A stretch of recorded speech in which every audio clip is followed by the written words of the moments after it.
নমস্কার বন্ধুরা, আজকে একটা আরও নতুন গাছ নিয়ে তোমাদের সামনে এসেছি, যার নাম হলো পার্পেল হার্ট।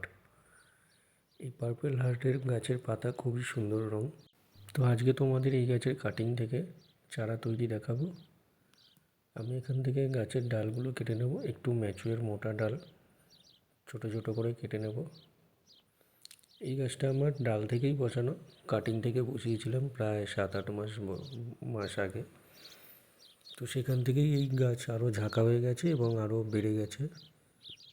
অনেক দিনের পুরনো মাটি বলে তাই আমি ওগুলোকে তুলে আবার নতুন করে বসাবো কাটিংগুলোকে। মোটা ডালগুলো খুব সাবধানে আমি কেটে নিয়েছি। এই দেখুন, এক বান্ডিল এই ডাল আমি নিয়ে নিলাম।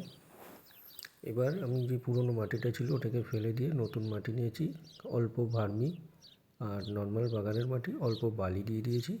আমি এর মধ্যে জল দিয়ে এটাকে একটু কাদা কাদা করে নেব, যাতে আমার ডালগুলো বসাতে সুবিধা হয়। শুকনো মাটি থাকলে এটা বসাতে অনেক অসুবিধা হয়, আবার পুঁততে হয় হাত দিয়ে। তার জন্য একদম কাদা কাদা করে নেব মাটিটাকে, যাতে ডালগুলো খুব সহজে এর ভেতরে ঢুকে যায়।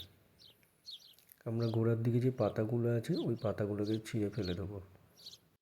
নিচের পাতাগুলোকে ছিঁড়ে দিয়ে এইভাবে ডালগুলোকে আস্তে করে আমরা পুঁতে দেবো। যেহেতু মাটিটা কাদা মাটি আছে, তার জন্য কোনো অসুবিধা হবে না, খুব সহজেই মাটিটা গেঁথে যাবে এর মধ্যে।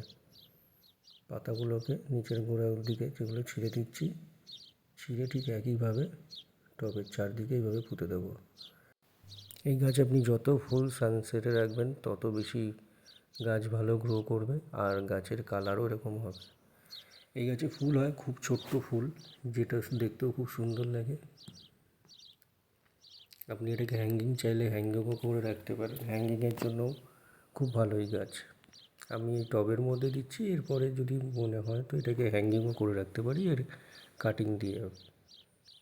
খুব বেশি যত্নও করতে হয় না এই গাছের, নর্মাল মাটি, মাঝে মধ্যে জল দিয়ে দেবেন। দেখুন আমার টব রেডি। এটাকে 4 থেকে 5 দিন রেখে দেবেন ছাওয়া জায়গাতে, তারপরে একদম এরকম চকচকে চকচকে হয়ে উঠবে গাছ। ফুল সানসেটে রাখবেন এটাকে, আরও বেশি সুন্দর লাগবে দেখতে।